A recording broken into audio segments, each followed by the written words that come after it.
Hidden deep within the rugged highlands of Ethiopia, far from the marble halls of Rome and the polished cathedrals of Europe, rests a Bible so ancient, so complete, and so radically different that the Vatican has spent centuries pretending it doesn't exist. This isn't conspiracy. This is history most people were never meant to discover. While the Western world preserved its biblical canon under the iron grip of ecumenical councils and Roman Orthodoxy, Ethiopia followed a different path, a sacred path untouched by colonial hands, unfiltered by Latin translations, and rooted in a Semitic tongue older than even Hebrew. The result? A Bible with 81 books, not 66, not 73, 81. That means dozens of sacred texts were either deleted, forgotten, or outright banned from the versions of Christianity most of us grew up with. And within these hidden books are truths that unravel everything. One book in particular, the Book of Enoch, describes a story so dangerous to the Roman narrative, it was locked away, condemned, and lost to the Western world for over 1,000 years. It speaks of fallen angels, divine rebellion, hybrid giants born from human women and celestial beings, truths echoed in the Bible's own Book of Jude, yet erased from the canon. Why? Because it didn't fit the version of Christianity the Roman Empire wanted the world to follow. But in Ethiopia, that book never disappeared. It was revered, protected, copied by hand for generations in mountaintop monasteries that still stand to this day.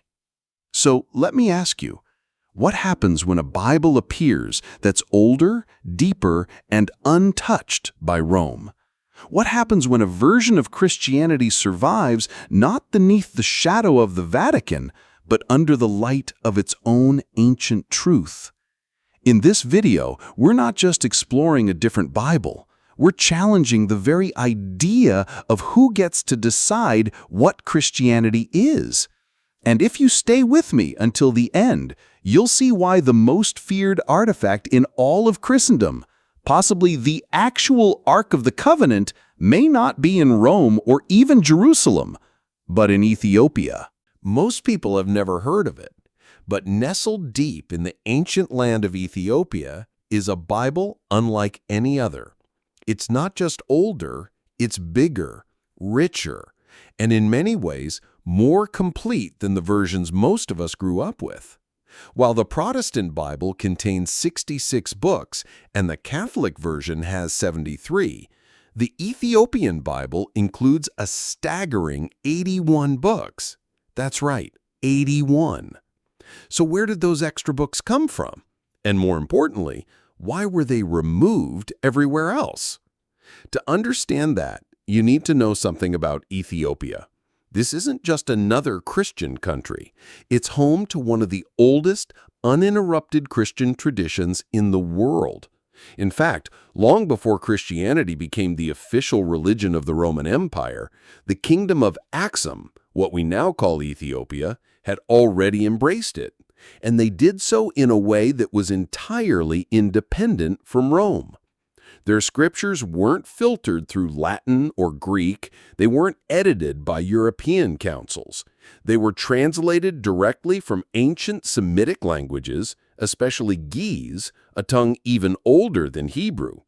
And remarkably, Ge'ez is still used today in Ethiopian Orthodox liturgy.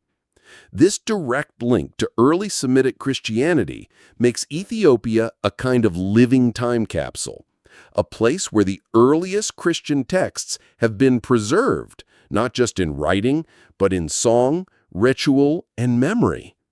So while the West was trimming the canon, holding councils, debating theology, deciding what should stay and what should go, Ethiopia was quietly preserving the whole story. Some of the books in their canon include the Book of Enoch, Jubilees, Meqabyan, which is not the same as the Catholic Maccabees, the Book of the Covenant, and 3 Mission, just to name a few. These aren't just side stories. They offer radically different perspectives on angels, creation, prophecy, and the very nature of God himself. Now, here's something even more surprising. Ethiopia didn't get its Christianity from Rome. It came from Saint Phirmedius, a Syrian Christian who was shipwrecked in the region in the 4th century. He became a trusted advisor to the royal court and eventually the first bishop of Ethiopia, ordained by Athanasius of Alexandria, not the Pope. Which means Ethiopia's Christian roots run through Africa and the Middle East, not through Europe. That's important because it means the Ethiopian church developed outside the control of the Roman Empire. Its canon wasn't subject to European censorship or Roman politics. It grew from a different soil. And that makes it not just older, but uniquely unfiltered. So what does it mean when the most ancient Christian canon comes not from Europe, but from Africa? What does it mean when dozens of books that were once considered sacred, survive in one place and one place only? It means we may not be holding the full picture of Christianity in our hands. It means Ethiopia has quietly preserved something the rest of the world forgot. And if the content of those missing books is anything like what we're about to explore next, well, you'll understand why Rome had to erase them. Because coming up is the book that terrifies theologians, defies the church's narrative, and may contain the key to understanding the origin of evil itself. Stick with me, because the Book of Enoch is not just a lost scroll. It's a threat to everything the Vatican built. Let me tell you about a book so old, so controversial, and so spiritually explosive that it was erased from nearly every Bible on earth.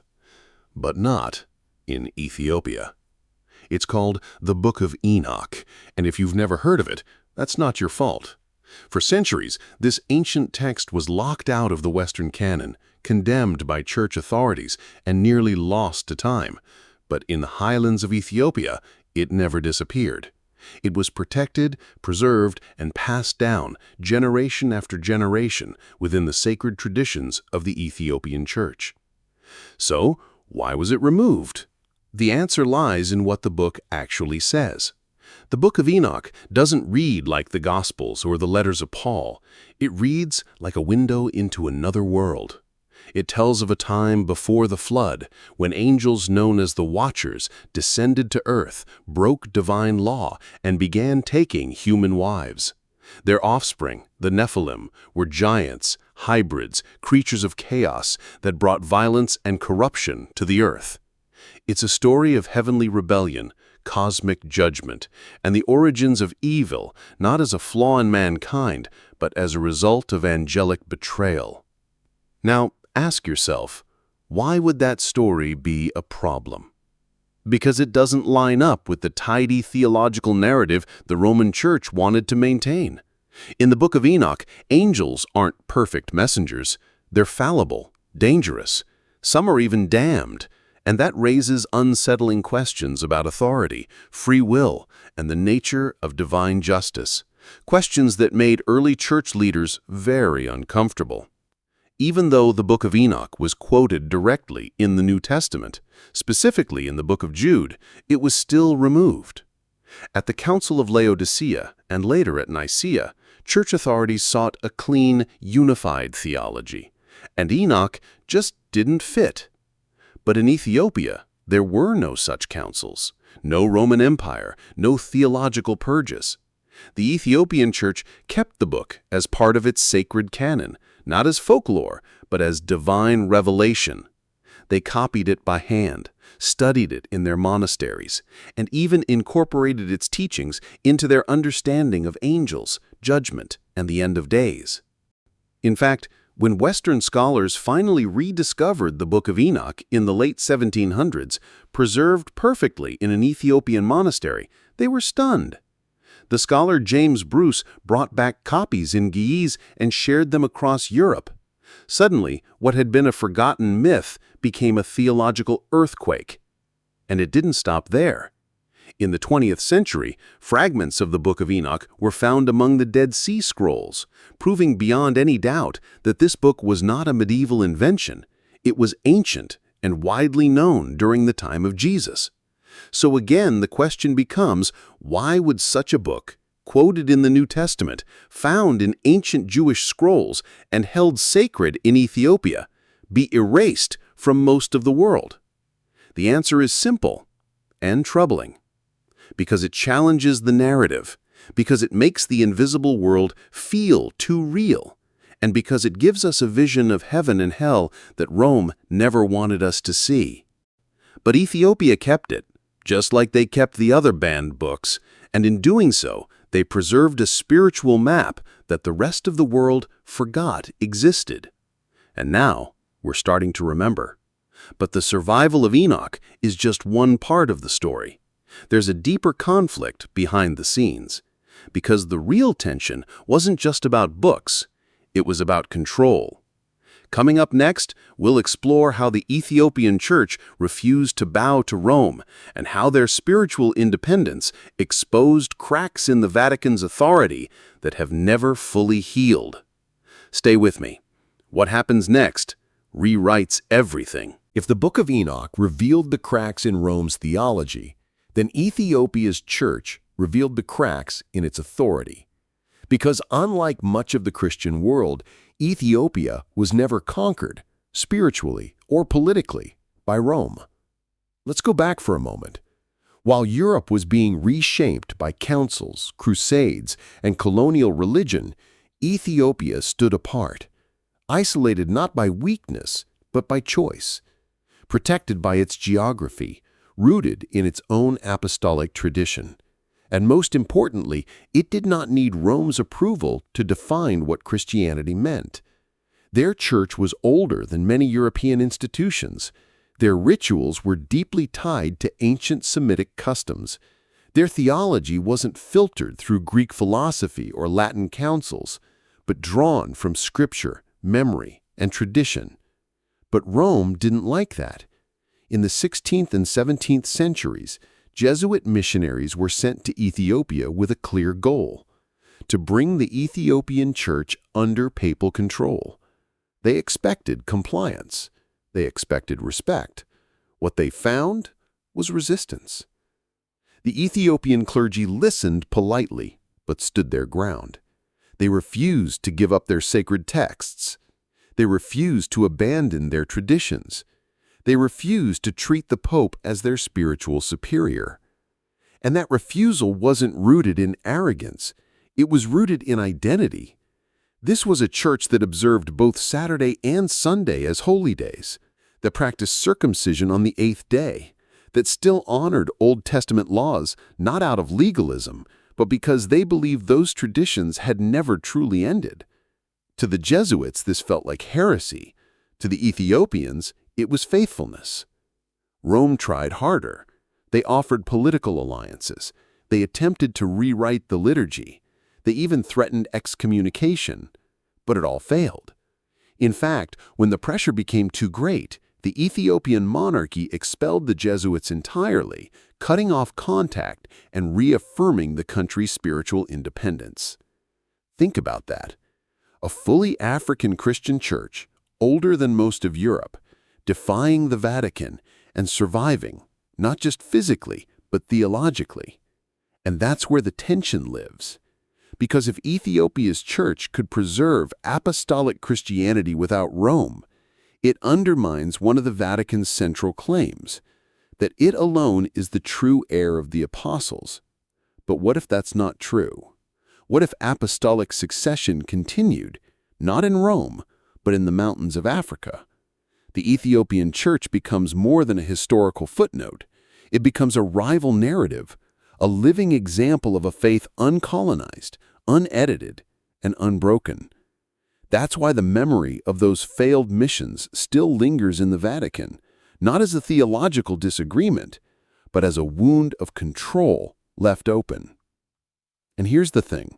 This battle wasn't just about doctrine. It was about where the center of Christianity truly lies. And that brings us to the most sacred and the most contested claim Ethiopia has ever made. Because if what they say is true, if they really do possess the most powerful object in biblical history, then Rome's claim to sacred supremacy may collapse overnight. Coming up next, the Ark of the Covenant. Yes, the one from Exodus, the one said to hold the 10 Commandments, the one lost to history, or maybe not lost at all. There's a small stone chapel in the city of Axum, Ethiopia. Modest, quiet, guarded day and night. But what's said to be inside could change everything. According to Ethiopian tradition, this chapel, known as the Chapel of the Tablet, houses the original Ark of the Covenant. Yes, that Ark, the one carried by Moses, the one that held the stone tablets of the 10 Commandments, the one said to unleash divine power when touched by the unworthy.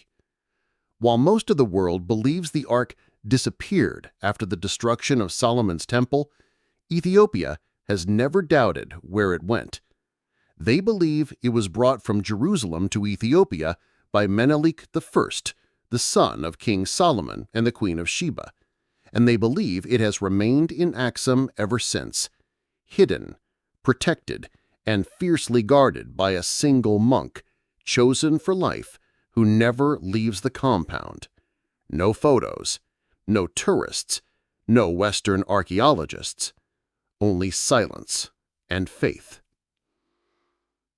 To many in the West, this claim sounds impossible, like a legend from another age. But in Ethiopia, it's not a story. It's a living truth. The entire religious identity of the Ethiopian Orthodox Church is deeply tied to the Ark's presence. Their churches are modeled after the Temple of Solomon. Their rituals mimic those of ancient Israel. And their belief in the Ark is not based on theory, it's based on inheritance. And here's where it gets interesting. For centuries, Western powers have dismissed the claim, refusing to investigate it seriously. And maybe that's not just because of skepticism. Maybe it's because, if it turns out to be true, everything changes. Because if the Ark of the Covenant is in Ethiopia, then the center of biblical history isn't Rome. It isn't even Jerusalem. It's Axum. And that shifts the axis of sacred legitimacy. Think about it. The most powerful religious relic in Judeo-Christian tradition resting not in the hands of the Vatican, not under glass in a European museum, but in a small stone chapel guarded by monks in the highlands of Africa.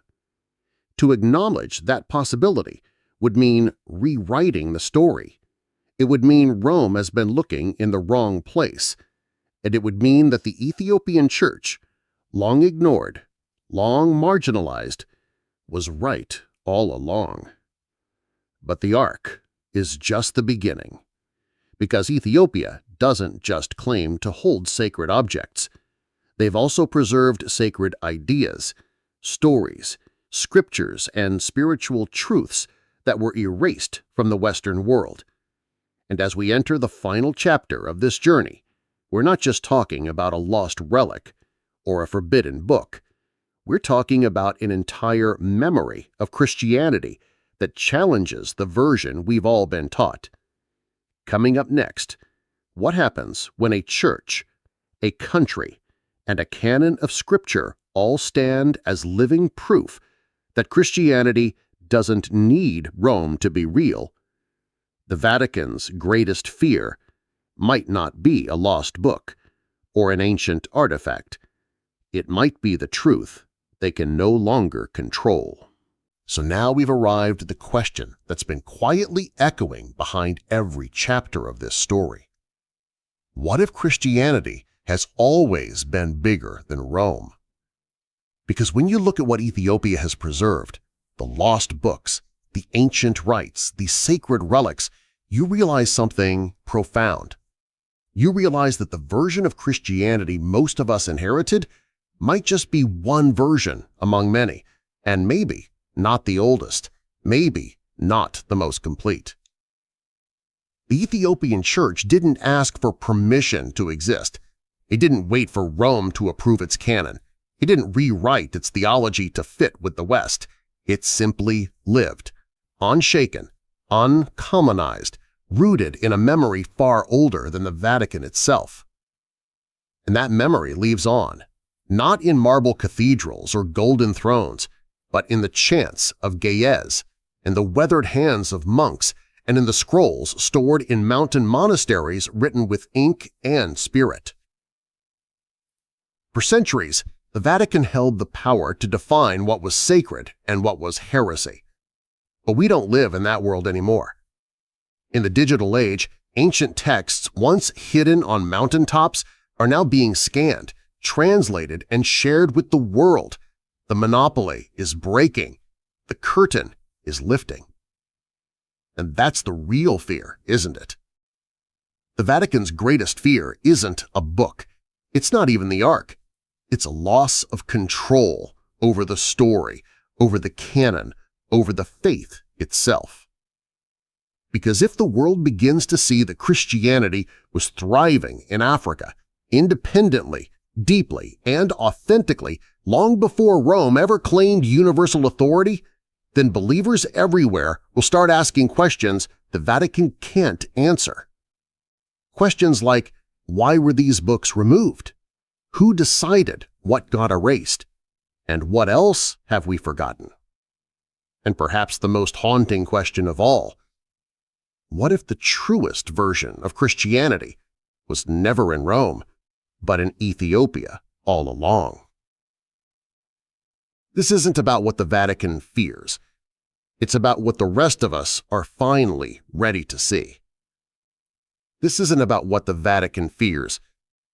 Maybe it's about what the rest of us are finally ready to see.